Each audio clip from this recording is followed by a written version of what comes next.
Let me put you on game. Don't listen to people who lose or you'll do the same. Stop talking to people who don't give a f*** what you saying. Stop spending your money on weed, go hop on a plane. Stop pointing the finger. Guys, welcome back to another episode of the Pursuit of Wealth podcast. Today, we have a very special guest. It is Tyler Kraupp. Do I say that last name right? Kraupp, like Kraupp. C-R-O-P. I always get it wrong. Okay.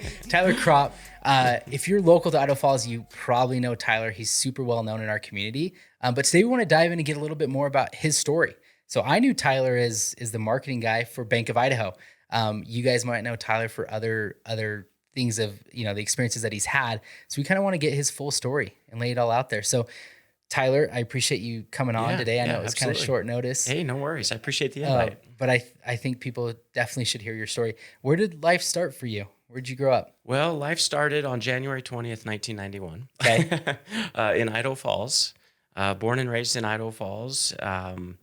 Graduated from Idaho Falls High School in 2009. So I'm a Tiger and Idaho Falls native. Go Tigers. I'm also a Idaho Falls graduate. So proud to have that. Mm-hmm. So have you spent any time outside of Idaho Falls or? Yeah. So college took me kind of outside Idaho Falls. So I graduated high school in 2009 and got my undergraduate degree from the Art Institute. Okay. Spent 2 years in Chicago. Okay. And then kind of finished my undergrad a little bit closer to home. The Art Institute opened a chapter in Salt Lake City. Got it. So I did 2 years in Chicago, did 2 years, about a year and a half in Salt Lake City, all while kind of traveling around and, building my business. And then after I graduated college, spent about 6 months with a nonprofit organization and spent a couple months in Baltimore, DC, doing different service projects, learning the ways of, logistics and coordination with some of those projects. But yeah, I've been all over the United States. Business has taken me everywhere. But Idaho Falls always feels like home. How was it? Was Chicago the first place you kind of lived in outside of Idaho Falls? Yeah, pretty much. Traveled quite a bit. Yeah. I spent some time in San Francisco, the East Bay, have some roots there with my football team. But Chicago was kind of the first experience in getting out of Bonneville County. What was that experience going from small town Idaho Falls to Chicago for your first 2 years? Yeah, it was intimidating. It was stressful. It was, but really just having the, life thrown at you, really. Yeah. All the way from just traveling and getting there, getting set up, but also the people that you meet, the, interests that you start to, experience. And then, taking that after I kind of came a little bit closer to home to Salt Lake, it felt a little bit more kind of comfort zone. I was really in my zone once I got to Salt Lake City. But then I'd start, I spent 6 months in Baltimore. I really love Baltimore and DC. Okay. Spent a couple months in the Bronx, one of the boroughs of New York. Okay. Been to Vegas, been to Oakland, been to Houston, all over the country. The nonprofit world, even after college, took me to all of these awesome places. What was the nonprofit that you were a part of? Yeah, so there's an organization called Break a Difference, and they're based down of Baltimore and DC. Shout out to my good buddy Brian Pham. He's still a close friend. But basically, they are the service organizations that nonprofits will hire and consult with to do service projects. Okay. So, for example, Boys and Girls Club hired Break a Difference to do their kind of spring break for the college kids in the program that they had. So the program that I did in Baltimore, it was we lived in a Boys and Girls Club in inner city DC. Okay. Slept on the Red Cross cots, Really? In the gymnasium. Yeah. And had all of these college kids come through and help with after school programs and cleaning up of the facilities. And another project that's pretty memorable is we did one in Las Vegas for the veterans homeless shelters. Oh, cool. Working with Best Buy, so we rented out the entire Venetian kind of conference space, and we put together 50,000 hygiene kits for homeless veterans in kind of the greater West. Yeah. So Break a Difference is the program that Best Buy and these people would hire to kind of facilitate and execute. That's awesome. Yeah. How long did you do that for? It was a couple years. Yeah. Okay. And I still maintain kind of my volunteer licensing that you have to maintain. So periodically I'll get calls from my buddy Brian and we'll go do projects together. Just to kind of, a couple years ago, we went to LA and worked at a school there for a couple weeks, help helping them kind of renovate some of their classrooms and do Okay. some, Habitat for Humanity type stuff. But yeah, it's something that I keep in my back pocket just because it's interesting, but I am getting a little older and it's not as, you have to have the grit to be able to continue to do that for long periods of time. For sure. I mean, a ton of cool experiences though, that it sounds like you've had. Yeah, absolutely. Because a lot of people in Idaho Falls don't really ever get out of Idaho Falls. Yeah. I've talked to a lot of people here that have, really not been out, other than like going on a vacation or stuff, they've never lived outside of it. So Yeah. I asked that because when I went to growing up here as well, when I went to Phoenix for college, it was like a wake up call of like one of the first nights, one of our car got broken into, and then one of my buddy's cars got stolen. I'm like, this doesn't happen where I'm from. Yeah. But it kind of, opened my eyes to the other aspects of the world, and other communities that are out there. So I love that you've gotten a lot of experience in that side of things. In high school, you started a company in high school. Yeah. You're a born entrepreneur. Yeah. What was your first company that you started? Yeah. So I just put my name on the wall, Kraupp Inc. Okay. So it was a full service web and graphic design shop. A few people in town know me from doing nonprofit projects and corporate projects when websites were the hot new thing, right? Yeah. Like now they've kind of, you can use AI technology, you can use, on-demand templates to be able to roll out a website a lot easier. Yeah. But it's kind of weird, I'm going to say it, but back in the day, like you had to hand script all that stuff. Yep. And you had to, really have design presence and really understand what the client's goals were.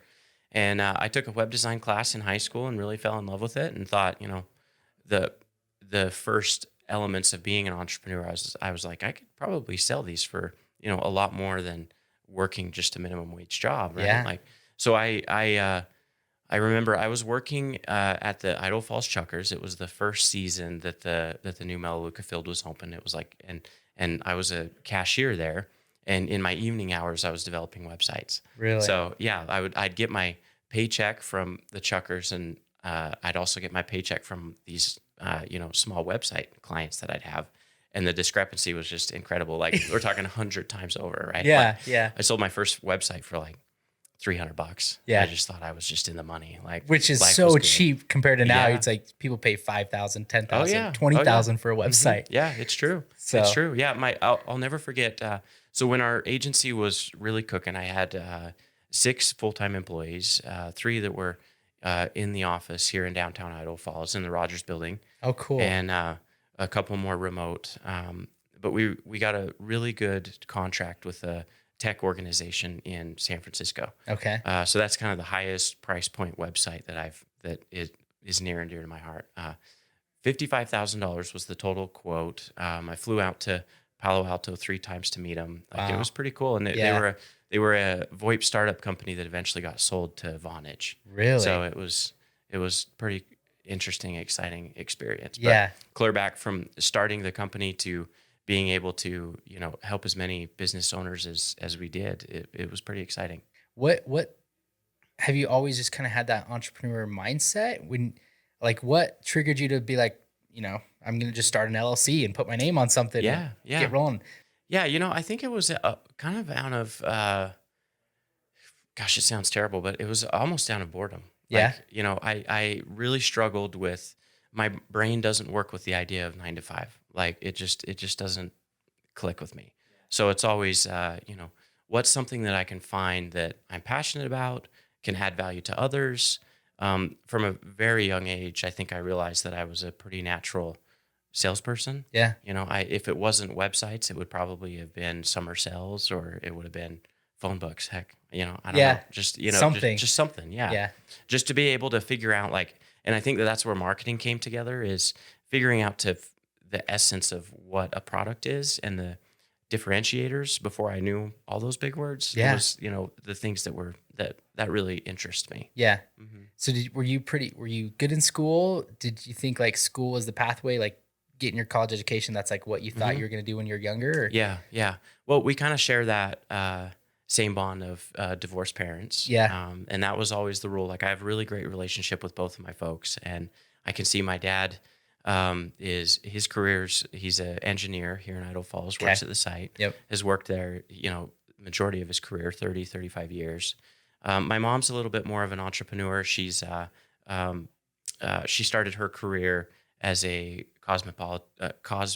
hairdresser. Cosmetologist. Yeah, that big word. See? Yeah. But now she's kind of grown to having salon suites in Idaho Falls, and so she's kind of grown her operation as well. So I can kind of see both sides of the brain. Yeah. So back to your school question of school always was pretty easy for me. Like, not ego. I'm not saying ego, but it was always it really wasn't very fulfilling. It was like, just get the assignment done. Let's rock and roll. Let's do something a little bit more interesting. Yeah. I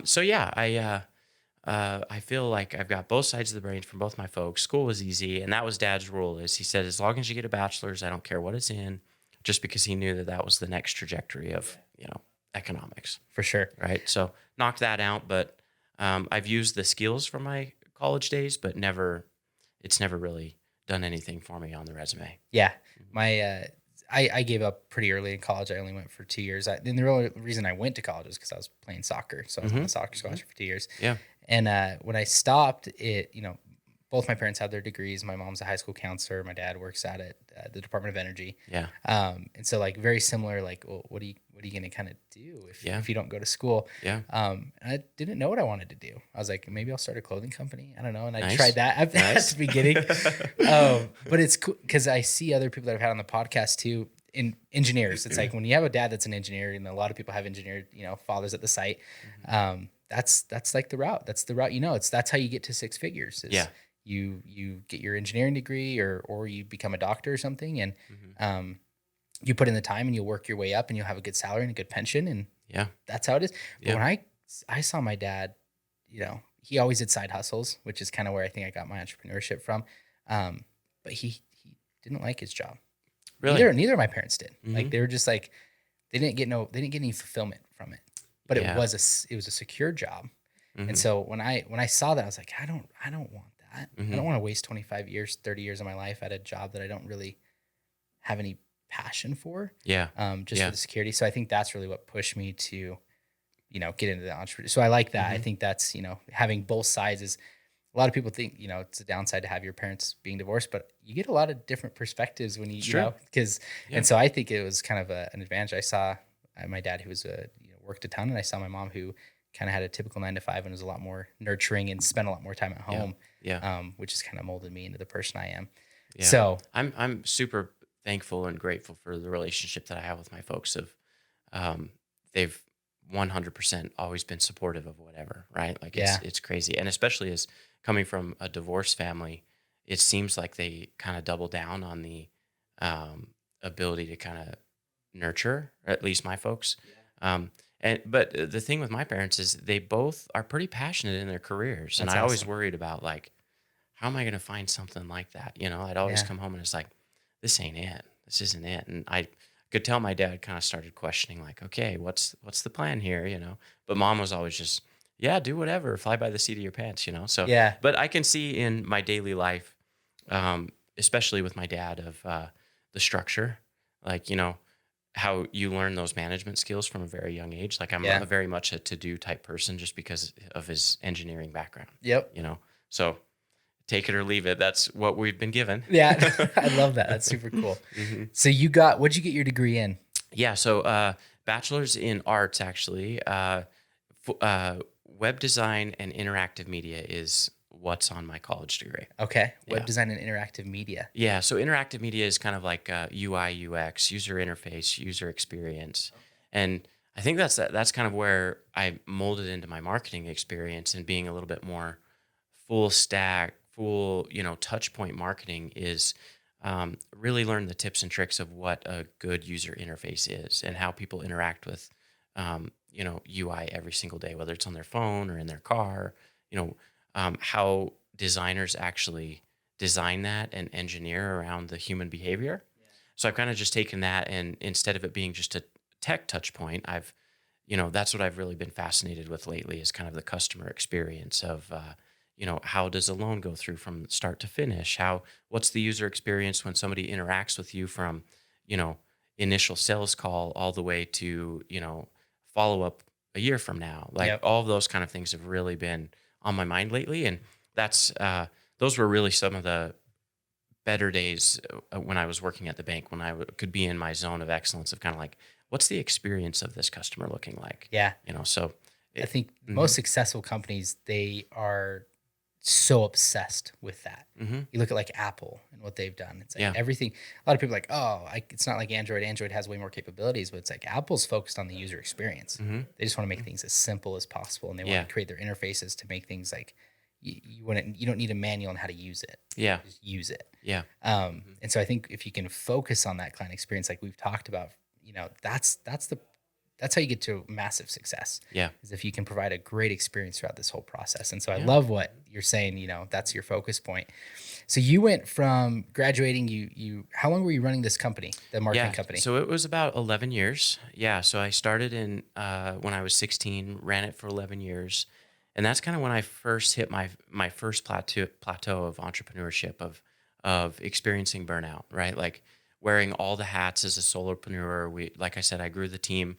A lot of roles and responsibilities with team members and, what that looks like on a daily basis. So I decided to kind of take a step back, and that's when I sold my book of business and merged with a digital marketing agency here in town. Okay. But the biggest thing I ran into during that phase was, I think it was probably more me than them. But the culture wasn't a good natural fit. I think I had deeper levels of burnout, depression, anxiety, all the factors of entrepreneurship that a lot of people don't necessarily talk about. And so from the get, it really wasn't that good of a fit. And, there could have been other opportunities for expansion. So I joined them as the chief operating officer, continued to excel, help them with website design, social media ads, learned all of that kind of space. But really it was a pretty dark 2.5 years in my kind of career development. Not my favorite moments. And you were still pretty young. I mean, 27 at the time. Yeah. And it was just kind of, so the lesson that I learned from that space is the importance of co-founders, the importance of surrounding yourself with people that share your vision, but also share the empathy of what it means to be a business owner, right? Like, not even just burnout, but how do you continue to be innovative and drive that customer experience when yourself, you're kind of not in your own zone of excellence. Yeah, you're right? tapped out. It's like and I think that's so important. I'm glad you brought that up because a lot of people don't share that. Entrepreneurship is this thing right now, and it's our generation is. They put entrepreneurship on a pedestal. Like everybody wants to be that entrepreneur because they look at social media and they're like, oh, these people have nice cars and they do this and they're killing it and they look like they have a fun life. But the road entrepreneurship is lonely. It's really difficult. You're managing people. There's a lot of ups and downs. And we tend to only share the ups. We don't share the downs. It's true. But I'm glad that you brought that up because, there's burnout is a real thing within entrepreneurship. Depression and going through those things because I feel like in entrepreneurship, the highs are so high and the lows are really low. You feel like you have nobody to go to. And I think the disconnect between just, the advice I would give somebody younger than myself for that phase is kind of don't put on a fake facade just for, don't keep digging yourself into the hole if it's not working, right? Like that was the biggest disconnect between that time was probably the brokest I ever was, but also the marketing ploy and the strategy of trying to, as an organization, trying to sell yourself of something that you're not, right? So that's one thing I would say is don't, if that disconnect is too large, you're going to suffer emotionally, spiritually, physically, all the things, right? So that's the biggest lesson that I learned is be true to yourself and, it'll resonate with people. Just looking back on that time, I wish I would have told my spiritual board of directors and my, close friends how unhappy and how uncomfortable it was. Because when I decided to rip the Band-Aid off and leave the organization, I think it was a shock to a lot of people in the community in town because we'd pumped it up as the next big thing, but looking back on it, you have to learn those life lessons to be able to excel in your next I love that phase. That's such good advice because I do feel like a lot of entrepreneurs, business owners, they feel like they have to put on this front of they're crushing it. And you get into a lot of people's businesses and there's no cash flow. There's no cash. They're everything is just getting, they're not running a great model, but they don't care because their ego is blocking them from like actually achieving their outcome. Yeah. That's like my business coach's biggest thing is he has, he got us all shirts. It's outcome over ego. Yeah. So you got to put the outcome first. Yeah. And get over your ego. Because if something's not working, you need to pivot and you need to change. But a lot of people will fall on that sinking ship because of their ego. Yeah. Because they're scared to leave, or they're scared of what people are going to think. Yeah. And 9 times out of 10, it seemed like people don't really give a shit. They don't. Frankly. The spotlight effect. Yeah. Is they're doing their own life. Yep. And it's but it's also like I think there's value in taking the negative, and I had a couple instances where I took that experience and we actually used it within the bank. There's entire PR firms and people out there that are focused solely on like crisis management and how to maintain a brand in negative space. And so I think that there's something to be said about like the power of marketing to be able to position yourself post failure. There's value in that too. And if you have those marketing talents and can be able to be the phoenix that rises, there's also a story there too. And people love that. People can resonate with that. Mm-hmm. That's super powerful. Mm-hmm. So you went from running your own company to kind of merging companies, and then at 27 you're kind of in this low space. Where do you go from there? Yeah. So I was kind of just holding on at that point, and through this phase of starting company all the way to here, one thing that I've learned is your network. It's the cliche, but your network is your net worth. Yeah, quite honestly. Yep. Going back, I had really good connections with the Chamber of Commerce. I've built those networks and built those kind of mentors through my career, and that's really when Jeff Newgard of the Bank of Idaho came into my life. I've known him and known of him, throughout my entire career because he's a big time community player. And, he saw what I was going through with the organization, and he was just somebody that wanted to take a chance on me and give me that opportunity. He saw something in me that not many people at the time saw. Yeah, and he just said, there's no reason. You have the skill set, you have the drive, you have the dedication. And, you have the innovative ideas as a marketing person. Why not just come do that for a community bank? And, he's a pretty innovative CEO in his own right, especially in the banking space, that, he wanted somebody that was out of the box that could kind of elevate their brand. And he knew exactly what he was doing with the scalability of the bank during that time. And it just really clicked. Like, it was so cool. Like the first day, and I'm so thankful for Jeff as a mentor and, moving into the next phase of my life, because I'll never forget, I think it was probably 4 days on the job. Like, this is how my first week went at the bank. Like, it was just the amount of being in the financial space was crazy. Like, got the job offer, got all hooked up with brand new tech, got the super awesome corner office on Memorial right next to the boss. We're sharing cocktails, meeting some of these high net worth customers. Couple days in, he has me on our board of directors private plane to go to a private board meeting. So he really took me under his wing and said, like, I trust you and I value your opinions. And it was super cool. Like, within the first week, I'm asking our shareholders, their net worth is in the multi-millions, of like, what makes Bank of Idaho unique, what makes Jeff unique, and being able to get to those nuggets were pretty fascinating. Well, and you weren't afraid to ask those questions. And what I was kind of afraid, by the way. But you did. I was kind of afraid. Because a lot of people are scared to share their opinions, and somebody like Jeff and in his status, he's looking for somebody that's not afraid to kind of be honest and ask those hard questions.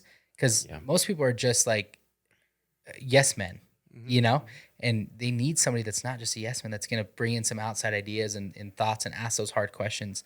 Because that's the only way you're going to separate yourself as a brand. And it's important. A lot of people would be scared to ask the shareholders, what separates us. But that's what you need to know, because that's where you have to build your brand around. But what I also want to reflect on is that opportunity came from years of networking in the community. Exactly. You mentioned, you were known for leaving history class in high school to go to like, chamber of commerce meetings. Chamber meetings. Yeah. And so that the power of networking is so important. And I think you're absolutely right. Your network is your net worth. Yeah. Opportunities don't just come out of nowhere. Mm-hmm. There's stuff that always lead up to those. And you've got to be in the right place at the right time and have the right capacity to take on those opportunities. Yep. And it's fascinating, just to kind of touch on that, is it all came to fruition, and kind of the point with the bank is this idea of, I speak about this, but I've kind of developed this marketing plan and strategy of like, you need to have a community presence personally. It can't just be your social media posts. Like that's where I think the, my background in nonprofit and, understanding that space, like really have an active community presence and find the nonprofits that resonate with you and be actively involved. I've closed some of my biggest deals being on, the nonprofit boards. Yeah. The second one is, traditional advertising is still very much real. And I can prove that working for an FDIC with a multiple $1 million advertising budget. So don't discount your local contacts with radio, television, newspaper, print, billboards, all of those things. Yeah. And then layer on top of that your digital expertise, right? Like having those three layers, you're gonna I think any business that has that unique differentiator in their communities can excel if they layer those ideas. Yeah. I love that. So you got into this new job with Bank of Idaho. How was your first year there, and how long were you with the company? Yeah, so it was about 3 years. Okay. And each year was so fascinating, the different, strategies that we implemented that Jeff ran with the ship. So I was there within the first 6 weeks of being the new marketing director. Like I was brought on to revitalize the marketing campaigns, the sponsorship budget. The bank does annual golf tournaments and galas and all these things. Yeah. So I was super excited just to be kind of like in the community, ready to roll. And then COVID hit. So right during COVID, we shifted all of our marketing dollars to kind of economic relief for these nonprofits, which was super fascinating. Like we allocated a bunch of money towards, the soup kitchens and, working with our partners and pals at, Idaho Falls Community Hospital. Like it was a pretty cool time to see how the community came together. Yeah. But yeah, I shifted, I thought I would be doing golf sponsorships and rodeos, and I was shifted into the role of ordering hand sanitizer, branded hand sanitizer, branded COVID masks. Yeah. I think the first design that I created was like 6 feet apart stickers for the branch lobbies, like, all of these things. Yeah. So again, it really kind of hit me with the excitement of experience. Yeah. It's all just a different customer experience. And, I really learned a lot about people's willpower and ability to push through, because I'll never forget how the bank tellers, how much they helped their customers during that time. Like a lot of people don't necessarily put bank tellers with frontline workers. Yeah. But I've heard and seen so many stories of people needed access to their money during that time. And it was a pretty fascinating time. For sure. Mm-hmm. So that's crazy. But 6 weeks, your first 6 weeks, you totally transitioned from what you thought you were going to be doing for the company. Yeah. Because nobody expected or knew that this was going to happen. Yeah. But it probably rolled you into a lot of other experiences that you had to adapt and change. Mm-hmm. So what caused you, because you're no longer with Bank of Idaho. Yeah. What was that journey like, and what kind of caused you to leave the corporate world? Yeah. So kind of fast forwarding through that portion of the career, the next year with the bank, we kind of got our feet under us. I feel that the Bank of Idaho was an incredible asset during kind of coming out of COVID with the Paycheck Protection Program. Yeah. Jeff Newgard and the entire executive team there did an incredible job helping so many small business owners in the state of Idaho. We get through that. We get kind of back to life as normal. We're starting to do our events again. Then the third year of the bank, Bank of Idaho decided to expand into Eastern Washington. Oh, okay. Kind of some Treasure Valley growth. So Jeff purchased a bank in Eastern Washington and wanted to kind of send the team that way and start to kind of develop the customer base there. Yeah. And that's when I saw those red flags starting to pop up of like, I think I have a little bit of burnout, and I think I have a little bit of this is not the direction that I want my career to go. Got it. But again, the great thing about having an incredible mentor and team is, Jeff and I were transparent through the whole process, and he knew exactly, what I wanted to do. So we just had a conversation, and I said, I think it's time for me to kind of do my own thing and take a step back. And I didn't want the bank to take steps back because I wasn't being able to accommodate or execute the vision of the CEO. Yeah, really. Absolutely. Mm-hmm. What were some of those signs that you started to notice? Yeah. So extensive travel with the bank was the first one. Right. And when it's travel that aren't necessarily things that are on your bucket list, it quickly becomes not your favorite kind of travel. For sure. So traveling to Eastern Washington was great, but it's not really, I'm a Las Vegas kid and a California guy. So that wasn't really, in my cards. And same with Treasure Valley. Like, I love Boise and I love the place, but, not really my top 5. Yeah. Honestly. So it's more just kind of the travel and you're getting burnt out on that. Yeah. And one person department. So we started with 13 branches. We moved up to, they were inching upwards to 20 branches. So having that footprint, they crossed $1 billion in deposits, and being a one-person team and reporting directly to the CEO for all of those things, can quickly, make you second guess how many hours you're working in the day. Oh, for sure. Mm-hmm. Yeah. So just long hours. Yeah. And you did you transition right? What was your plan? When you had that conversation, like, this isn't working, this isn't what I want to do. Mm-hmm. Had you thought at all at what you wanted to do? No. You're just like, this one isn't it? No. I just kind of, I always, the goal for me being at the bank was to learn the financial sector, because I knew I wanted to change my career where, web design, graphic design, social media, when I was doing it, was the hot thing. When I got out of the space, it kind of wasn't as hot anymore. Margins were tighter. Life's a little tricky for a lot of those types of people. And so I decided to join the bank, wanted to learn the financial space, just hoping that it would light some sort of, ignite the fire of some sort of product or differentiator that I could build my next phase around. Okay. And really that's kind of where, home loans in the mortgage space came from. Like, I saw the experience. It's all about the experience for me. Like, I saw people walking into the branch, and not even just Bank of Idaho, but just the retail side as a whole, even the broker side. Yeah. There's a lot of experience gaps in the space. Oh, for sure. And I think that's, that's why I wanted to partner with Carlos, my co-founder, and some other team members, because they know the finance side. Yeah. I'm more, how do we build a company that we can, excel at the customer experience. I love that. Yeah. So post bank, I just decided to take a 6-month hiatus. Like, life was good for me. Things were going really well. I purchased a 4-plex, because I started to learn how, that world works. Yeah. And I basically lived off it for a good, 6 months, and my savings, and trying to decide my next move. That's awesome. Mm-hmm. Took some, you say you're a Vegas boy, California boy. Is that because of the football team that you root for? Yeah, man. Yeah, we have pretty deep roots with the Raiders. Yeah, we have, my dad bought season tickets in I think it was 2012. Oh, wow. And we'd go to Oakland, when I was a kid, and it always just stuck with us. Like, Dad's been a Raider fan his whole life, but he has multiple Raider tattoos. Okay. So we're pretty into it. Yeah. But yeah, that's I love the experience and travel experiences of sports, taking you to some of these cool places. Yeah.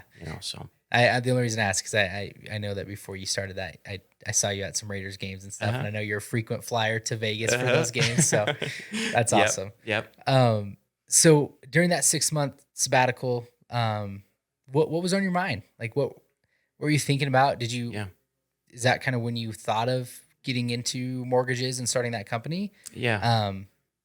And would you recommend sabbaticals to people that are feeling burnt out? Because sometimes I feel like you do need a little pause to start something fresh and to get your best ideas. Yeah. But how was that for you, taking that 6 months off? I will say the first thing I learned from the kind of pause is how incredibly grateful and blessed I am to be in the life that I've built that allows me to take 6 months off. Yeah. Like, I do understand and realize that that's kind of an anomaly. That's a unique, the majority of people don't have that opportunity. So that was the first thing, that the space that I wanted to start the Sabbatical is, I don't want to, I want this to be like, how do I shift my priorities away from money, success, climbing the ladder, all of those things, I falling into that corporate kind of mindset. I kind of wanted, that was the first thing, is I wanted to break that.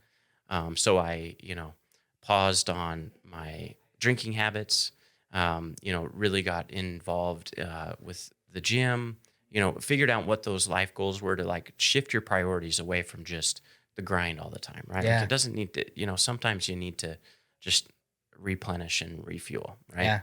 Yeah. So that was the biggest thing during that time. And then it quickly became like, again, just like I had in high school all the way back, probably the 3-month mark, 4-month mark, I started getting bored. Like there's only so many books you can read. There's only so many treadmills you can get on, right? Yeah. So but just allow the space. Like, you've got the skills, you've got the talent, just let it breathe. And the next step will come when it's natural. Yeah. So that's when Carlos, my co-founder, him and I, we kind of reconnected.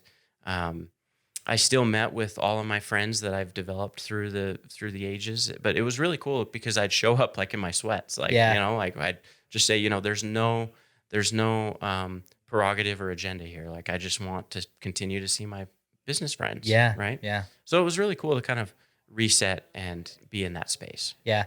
I think that's cool because I think that a lot of the times when it's important to get out and like think of who you are as a person outside of your work.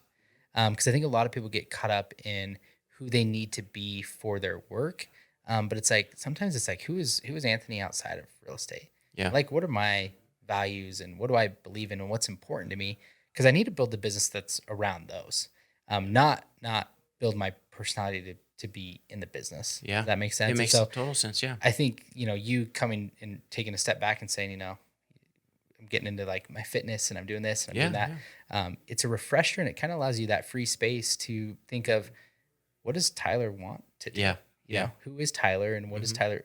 I think you kind of reflected back on what you're good at and found an opportunity within that. Yeah. Which is so cool. I definitely think that's another business lesson for people is, not everything needs to be a business. That's what I've learned through my career is like, as an entrepreneur, it's like, oh yeah, I can hustle this, I can sell this, I can build this, but that's not necessarily the point of life, and also being able to, like, I think you nailed it on the head of, when you take business away, who are you as a person? And that's what I think I really started struggling with after I left the bank, is it all kind of came together of like, who am I aside from, going to all of these business meetings, and who am I, going to the, galas around town or the business networking functions. Like, you have no hobbies other than those. Yeah. Like, do you count those as your hobbies? Because it's basically work. Yeah. For sure. And so it was a good reset, but it's also being able to see who you are as well, and living in that space. Yeah. I love that. And you're right. And I like that you pointed out that it's not in everybody's cards to be able to do that. But you'd put yourself in a good financial position to be able to take that 6 months. And I think it's huge. I like that you first bought a fourplex, leaned on real estate a little bit to say, hey, if I'm going to do this, I'm going to buy a fourplex and kind of use that to live off of and with your savings. So I think that's super cool for all those wealth builders out there. Real estate's a great vehicle to allow you to do that stuff. Yep. So 6 months ends. How do you get started into what you're doing now? Yeah. This one has been interesting because it's kind of just fallen into my lap. Like I look back on it and we're just barely getting started, but how it kind of came to be and stuff, it still feels kind of like a pipe dream. Like I don't really know what's going on. I'm just going with it. Yeah. Just put my pants on every day and go to the meetings that I'm supposed to go to. But yeah, no, we just, so here's actually the story that's kind of, that I always forget to tell, but, I made a conscious decision not to use my employer to get my home loan. Okay. And that's when I first started realizing, like, I felt like it was a little too close to the finances, but also some of the experience points. So I reached out to a broker and, working with them and learning the process. I actually got this fourplex, my first purchase, used FHA funds to get the property. Yeah. And the loan was through United Wholesale Mortgage. Okay. And so I started researching them, trying to figure out their, business plan. Like, it was fascinating how the application went, just the whole process. and realized that they have a broker channel. And so I just started researching it. And one day I just applied and thought like, this might be something cool to add to the portfolio. Yeah. All of a sudden they send me and Carlos out to Detroit. We go through the whole process, learn their business plan, and really understand the value that they're adding to, the mortgage space from the broker route. Yeah. So me and Carlos just decided, let's build a business and go for it. Yeah. So how long when did you guys start that? Yeah, so we started researching, it was probably November of last year, still pretty new. And so I think that's fascinating too, of like, don't let any of the barriers become barriers of NMLS and FDIC and all of these things. Like we got our full broker certification and compliance requirements done in like 60 days. Wow. So we close up, we get all of our NMLS November, December, and we're officially accepting applications starting the middle of January. Wow, that's impressive. Yeah, because that is a field that a lot of people, it's daunting. Yeah. I mean, banking and mortgages and the requirements and the laws and all that is a daunting thing. So for you to just kind of say, saddle up, we're just going to get this done, and to do it that quickly is impressive. So what was your and Carlos's vision of what did you want this company to be? Yeah. So I consciously remember we were sitting on the golf course, probably a couple bourbons in, maybe a cigar or two. And we wanted to disrupt the industry and basically just provide a better experience is really what it comes down to. Okay. Like it's all about the experience. We could be a financial advisor. We could be in the mortgage space. We could be hustling sneakers for all we care. It all just comes down to the experience. Yep. And that's really it's kind of a running joke for us. That's why we decided to call ourselves Good Company. Yeah. We wanted to do right by our customers. We wanted to be, good company to be around and not, stressed or daunting when people go in to apply for a home loan.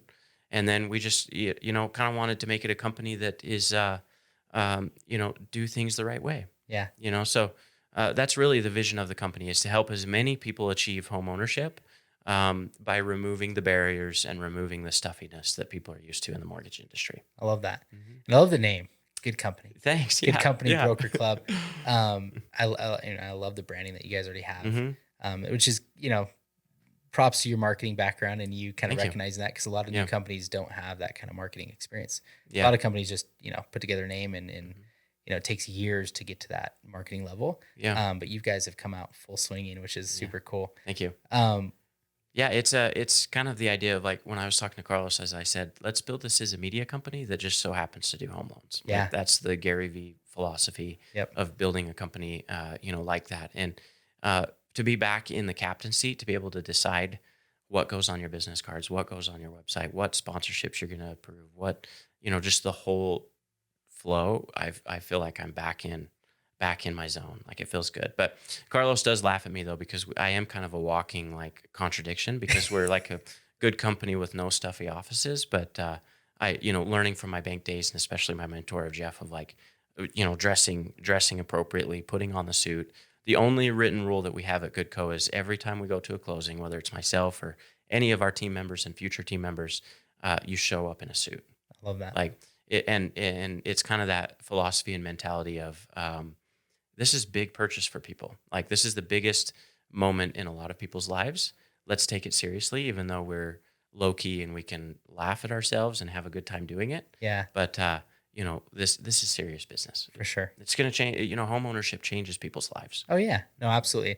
And in that, we've kind of got a pretty lax, culture here with our team and stuff too. Yeah. But I love it, because every time we've gone out to grab a bite to eat or something, you're always in a suit. I'm it makes me feel really bad. I'm I should have dressed up more for this. No. But you can still be approachable while wearing a tie. You can. Absolutely. And I think you've shed some light on that for me too.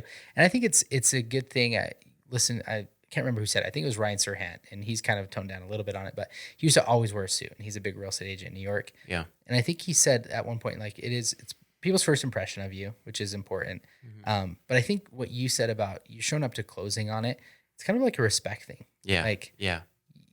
We're respecting how important this purchase is to you. And I love that you guys are attending your closings, because there's, lenders used to do that, and then things got kind of crazy, and a lot of lenders stopped doing that. Yeah. But I think it's so important, because if they have questions, you're there, but also just to know that you're there to congratulate them and support them in that decision.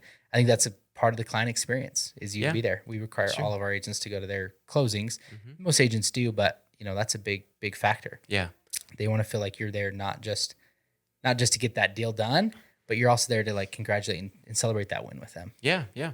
A lot of people thought we were crazy to start this during the market downturn. Yeah. But if you position things the right way, you build your brand and you build, reliability and trust in the marketplace, all of those economic factors aren't as important. Yeah. Right. Like life's going to be good when the market comes back, but we're here for the experience regardless of where interest rates are at. Yeah. And even if the market's down 30, 40%, there's still 60 to 70% that's transacting. Yeah. So that's where I think it even, it's more important to be good on your marketing and have that good client experience. Because now you actually have to differentiate yourself from the competition. Yeah. Because people have choices. They don't feel like their back's against the wall and they just have to make a quick decision. Yeah. So I think timing wise is probably perfect because you guys can establish that experience and stuff, and you're going to really get rewarded on the upswing. It's been awesome to see the stories that we've seen with our first couple closings. Coming out of the gate, 30 days in, we had $1 million pipeline. This month, we're at our 2-month mark. We've doubled that pipeline, so we'll have a couple more closings. So I think we're starting slow. Like we're not the biggest or the fastest in the marketplace yet. Yeah. But I think there's things to be said about doing things the right way and being honest and authentic to your clients. Yeah. You guys are playing. This is a long game. It's you sprint, but it is a marathon. And that's something that we always have to remember. Where do you see good company in like 3 to 5 years? Yeah, 3 to 5 years. Well, I think being on that mission and vision of just helping as many people achieve as home ownership, to me, that's incredibly important. Yeah. And also, like you said, using it as a wealth investment tool.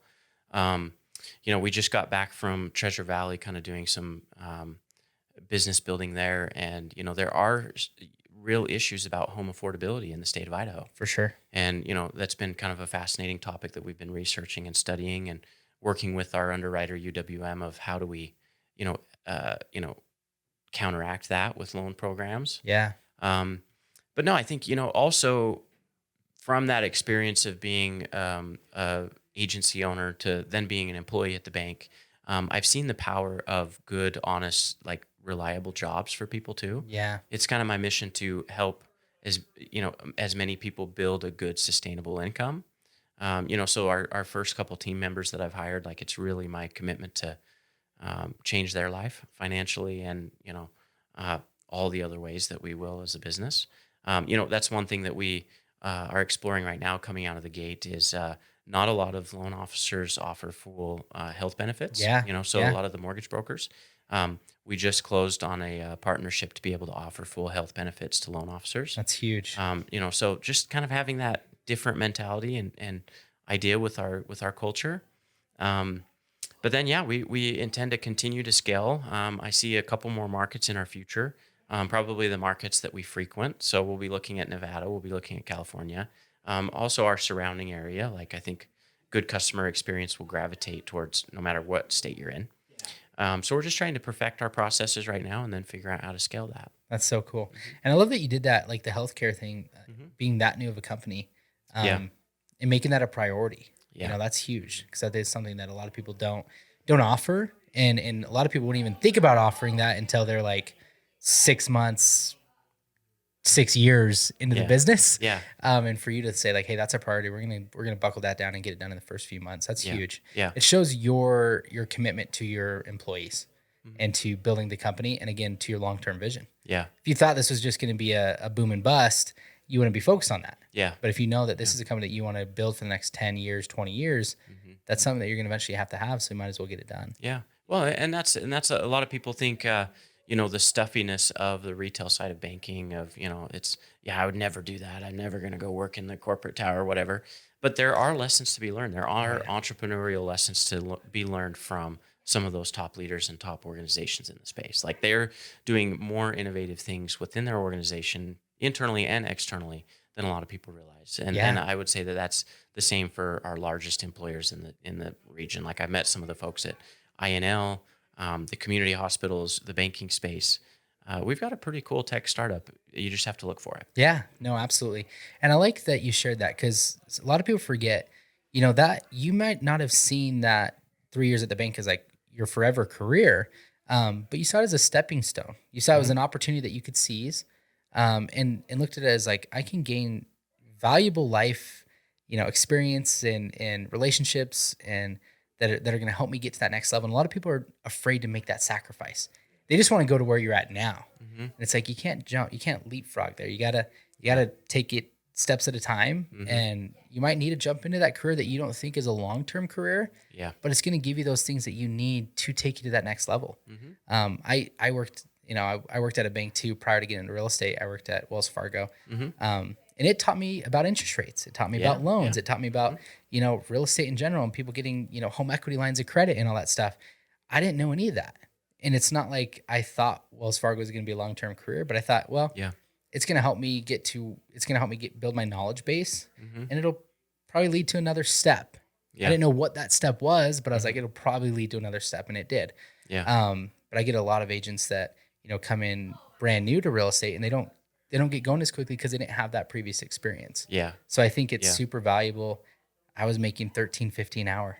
But I did that for like 2.5 years. It's almost like a paid internship. You learn the ropes. Yeah, absolutely. So it's like, don't be afraid to take those jumps into something that you don't think is going to be forever career.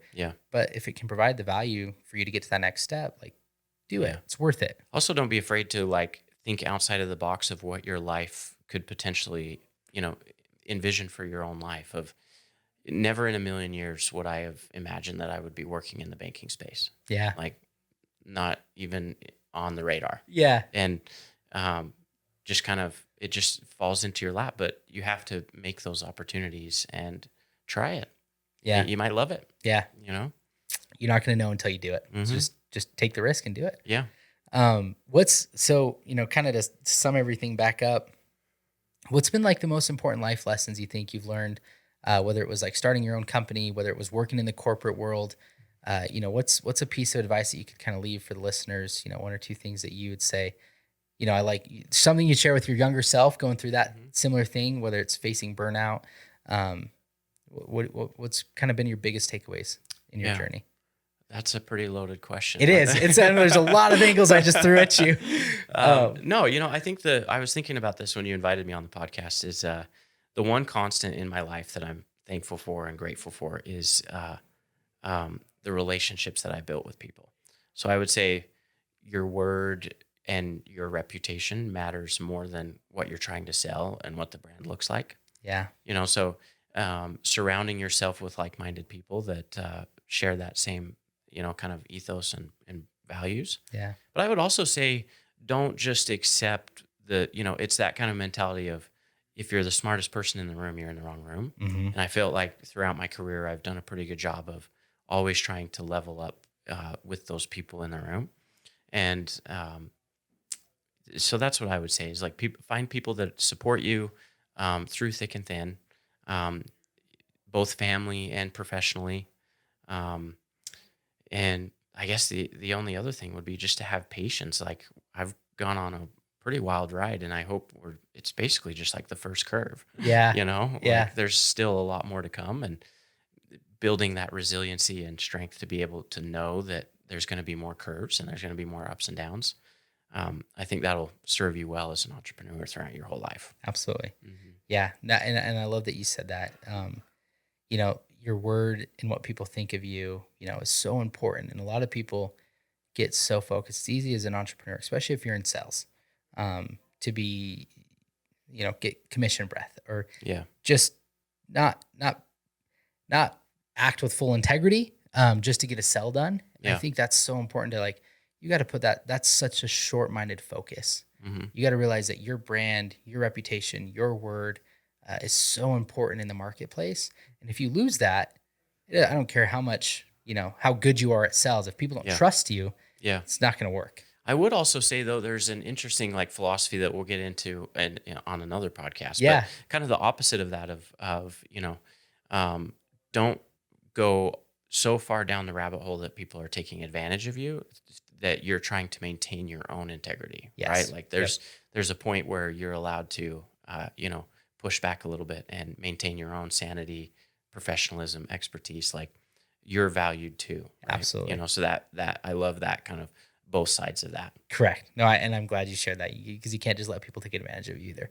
And that's important for people to realize. So, well, Tyler, I really appreciate you coming on the podcast. Yeah, thanks, Anthony. I learned a ton. I didn't know a lot of, I knew Tyler is the Bank of Idaho guy. But I think it's super valuable. I think you left some great nuggets for the listeners. So I appreciate you coming on, man. Yeah, thanks, Anthony. Appreciate it. Don't listen to people who lose or you'll do the same. Stop talking to people who don't give a what you saying. Stop spending your money on weed, go hop on a plane. Stop pointing the finger and start taking some of the blame. Let me put you on game. Control your emotions, most of the time it's really not worth it. Don't be ashamed and beat yourself up for not being perfect.